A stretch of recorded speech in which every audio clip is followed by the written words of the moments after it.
Hello అండి, అందరికీ నమస్కారం. ఈరోజు ఈ వీడియోలో మనం రథసప్తమి పూజ గురించి అయితే తెలుసుకుందాం.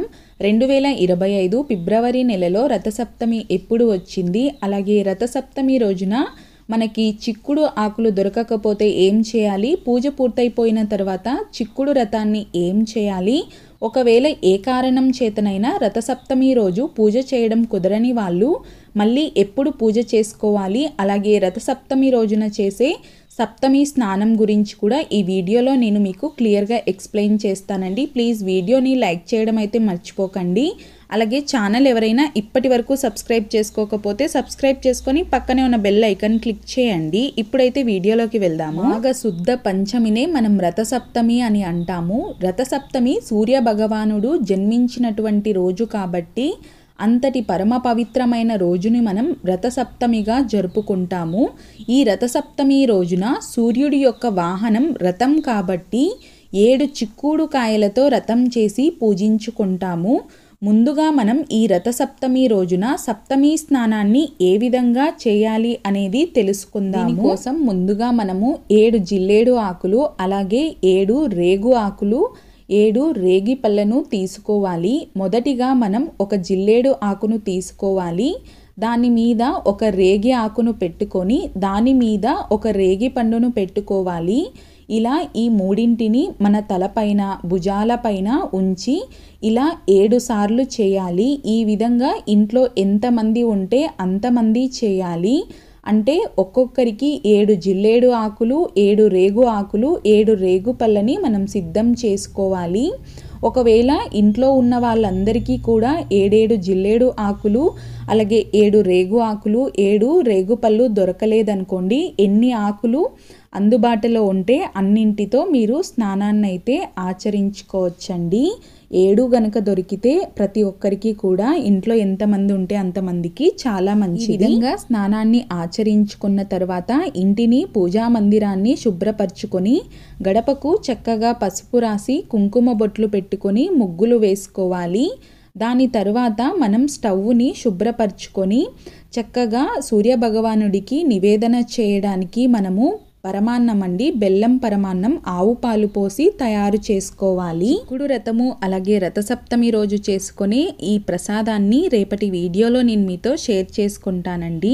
ఇప్పుడైతే మనం ఈ రథసప్తమి పూజని సూర్యకిరణాలు ఎక్కడైతే పడతాయో అక్కడ చేసుకోవాలండి. అంటే తులసి కోట దగ్గర కానీ, మేడ మీద కానీ, బాల్కనీలో కానీ అలా చేసుకోవాలి. ముందుగా మనం పూజ చేసుకునే ప్రదేశాన్ని గోమయంతో కానీ పసుపు నీళ్ళతో కానీ అలికేసుకోవాలి. దాని తర్వాత రథం ముగ్గైతే వేసుకోవాలండి, బియ్యం పిండితో వేసుకోవాలి.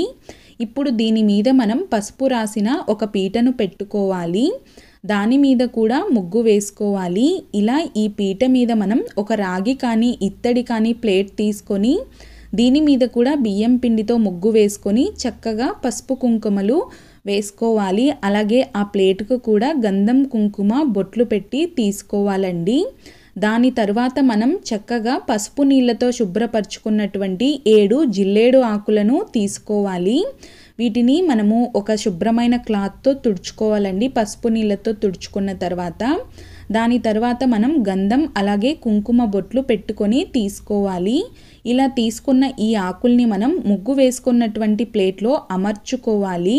ఇప్పుడు వీటిపైన పసుపు కుంకుమలు వేసుకొని మనం 7 చిక్కుడు కాయలతో తయారు చేసుకున్నటువంటి రథాన్ని పెట్టుకోవాలి.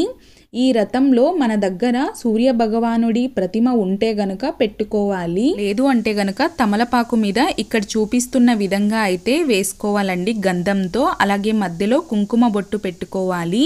అలాగే చిక్కుడు రథానికి కూడా చక్కగా మనము గంధం కుంకుమ బొట్లు పెట్టుకోవాలి. తమలపాకుని చిక్కుడు రథం మధ్యలో ఉంచుకోవాలండి. సూర్య భగవానుడి ప్రతిమ చాలా మంది దగ్గర ఉండదు, ఎందుకంటే సూర్య భగవానుడు మనకి ప్రత్యక్ష దైవం కాబట్టి ఇలా తమలపాకులో వేసి పెట్టుకోండి.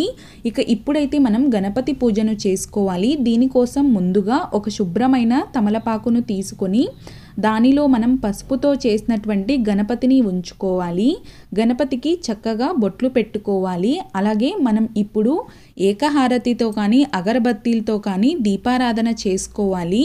ఇలా దీపారాధన చేసుకున్న తర్వాత మనం దీపపు కుందులకు కూడా చక్కగా బొట్లు పెట్టుకొని పుష్పం అలాగే అక్షంతల్ని సమర్పించాలి. దాని తర్వాత గణపతికి కూడా పూజ చేసుకోవాలి.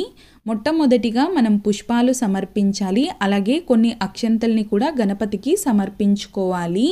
మనం చేసే ఏ పనిలో కూడా ఎలాంటి ఆటంకాలు లేకుండా ఇలా మొట్టమొదటిగా గణపతిని అయితే పూజించుకోవాలి.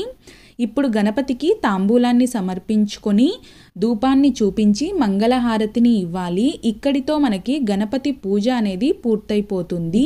ఇప్పుడైతే మనం సూర్య భగవానుడిని ఆవాహన చేసుకోవాలండి. చిక్కుడు రథంలో పెట్టుకున్నాం కదా, తమలపాకు మీద కానీ లేదంటే సూర్య భగవానుడి రూపు ఉంటుంది కదా, దాన్ని కానీ మనం పూజించడం ప్రారంభించాలండి. ముందుగా సూర్య భగవానుడిని ఆవాహన చేసుకోవాలి. పసుపు కుంకుమలు అలాగే ఎరుపు రంగు అక్షింతలతో పూజించాలి.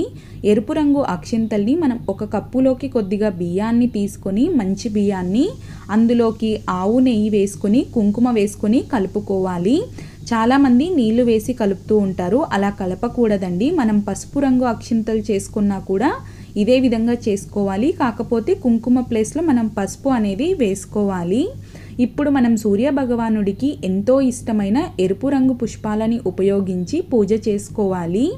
ఈ ఎరుపు రంగు పుష్పాలతో చిక్కుడు రథాన్ని మనం చక్కగా అలంకరించుకోవాలి. మనం ఏ కారణం చేతైనా సరే రథసప్తమి రోజు పూజ చేయడం కుదరకపోతే గనుక మాఘమాసంలో వచ్చే మాఘ ఆదివారాల్లో ఏ రోజైనా సరే మీరు రథసప్తమి రోజు ఏ విధంగా అయితే పూజ చేస్తారో అదే విధంగా చేసుకోవచ్చండి. ఒకవేళ మీరు రథసప్తమి రోజు చేసుకున్నా కూడా మళ్ళీ మాఘమాసంలో వచ్చే ప్రతి మాఘ ఆదివారాలు కుదిరితే ఇదే విధంగా చేసుకోవచ్చండి. ఇప్పుడు మనం ముందుగా తయారు చేసుకున్న నైవేద్యాన్ని, బెల్లం పరమాన్నం ఉంది కదండి, అది సూర్య భగవానుడికి 7 చిక్కుడు ఆకులలో పెట్టుకోవాలండి. ఒకవేళ మన దగ్గర చిక్కుడు ఆకులు లేకపోతే గనక 7 తమలపాకులతో పెట్టుకోవాలన్నమాట. ఇలా కొద్ది కొద్దిగా నైవేద్యాన్ని 7 చిక్కుడు ఆకుల్లో కానీ తమలపాకుల్లో కానీ పెట్టుకొని ఇలా పీఠం మీద పెట్టేసుకోవాలి. అలాగే ఇందులోకి 7 చెరుకు ముక్కల్ని తీసుకోవాలండి, చిన్న చిన్న ముక్కలు. ఒక్కొక్క తమలపాకులో ఒక్కొక్క చెరుకు ముక్కని కూడా పెట్టుకోవాలి. అలాగే 7 రేగిపళ్ళని కూడా తీసుకొని ఒక్కొక్క తమలపాకులో ఒక్కొక్క రేగి పండును కూడా పెట్టుకోవాలండి. ఇలా పెట్టుకున్న తర్వాత ఆదిత్య హృదయాన్ని కానీ సూర్యాష్టకాన్ని కానీ ఎన్నిసార్లు వీలైతే అన్నిసార్లు చదువుకోవాలండి. లేదంటే కనీసం ఒక్కసారైనా చదువుకోవాలి. చదువుకోవడం రాకపోతే ఫోన్లో పెట్టుకొనైనా ఆ సూర్య భగవానుడిని స్మరిస్తూ వినాలి. ఇంకా ఈరోజు మనము 108 సార్లు అండి ఎరుపు రంగు అక్షింతలతో ఓం సూర్యనారాయణాయ నమః అనే మంత్రాన్ని చదువుతూ అక్షింతల్ని ఆ చిక్కుడు రథం మీద వేస్తూ ఉండాలి. అందులో మనం తమలపాకులో పెట్టుకున్నాం కదండి, సూర్య భగవానుడి మీద వేస్తూ ఉండాలి. ఇలా మనము 108 సార్లు చదవడం పూర్తయిపోయిన తర్వాత మనం సూర్య భగవానుడికి ధూపం చూపించి తాంబూలాన్ని సమర్పించి కొబ్బరికాయని కొట్టి మంగళహారతి ఇవ్వాలి. ఈ హారతి కొండెక్కిన తర్వాత మనం ఈ పీఠాన్ని 3 సార్లు కదిలించాలి.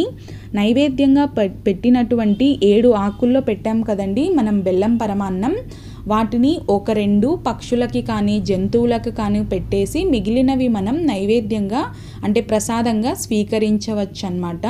ఇక చిక్కుడు రథాన్ని ఏం చేయాలి అంటే పారే నీటిలో వేయచ్చండి. ఒకవేళ అవి అందుబాటులో లేకపోతే మొక్కల మొదట్లో అయినా వేసుకోవచ్చు. ఇక్కడితో మనకి రథసప్తమి రోజు పూజ అనేది పూర్తయిపోతుందండి. ఇంతకు మనకు 2025లో రథసప్తమి ఎప్పుడు వచ్చింది అంటే ఫిబ్రవరి 4వ తేదీ మంగళవారం రోజునైతే వచ్చిందండి. చూసారు కదండి. ఈ వీడియో మీకు నచ్చినట్లయితే ప్లీజ్ లైక్ చేయండి. అలాగే మీ ఫ్రెండ్స్ అండ్ ఫ్యామిలీ మెంబర్స్కి వీడియోని షేర్ చేయడం మర్చిపోకండి. వీడియో చూసినందుకు మీకు కృతజ్ఞతలు. ఓం నమః శివాయ.